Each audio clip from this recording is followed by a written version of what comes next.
যদি বদলটা ভালোর জন্য হয় তাহলে বদলানোটা ভালো।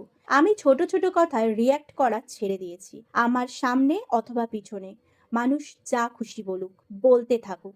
তাতে আমার জাস্ট আর কিচ্ছু যায় আসে না। আমি ভালো এটা কারুর কাছে প্রমাণ করতে আর চাই না। যদি কারুর কাছে ভালো হই তো ঠিক আছে, আর যদি না হই তো তাতেও আমি খুশি। এখন আমি বিনা কারণে কারুর প্রতি সরি ফিল করি না। আর না তো কারুর চোখে মহান হওয়ার কোনো ইচ্ছা আছে। আমায় কেউ বুঝুক আর না বুঝুক, আমি নিজেকে বুঝতে শিখে গেছি। এখন আমার প্রচুর মানুষের দরকার নেই। আমি নিজেই নিজের জন্য এনাফ।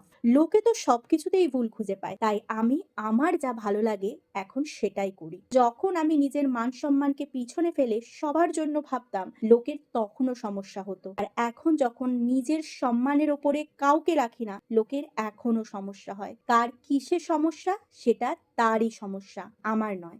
কেউ আমায় সম্মান করুক না করুক, আমি নিজেকে সম্মান করতে শিখে গেছি। এখানে কথা তোমার বা অন্য কারুর নয়, এখানে কথা আমার সম্মানের, আর সেটার গুরুত্ব করা আমি শিখে নিয়েছি। অতএব এখন তোমার পছন্দ মতন কথা বা কাজ কোনোটাই আমি আর করতে পারবো না। জীবনের এই সময় পর্যন্ত যার যা ভূমিকা ছিল আমার জীবনে, তার জন্য আমি ধন্য।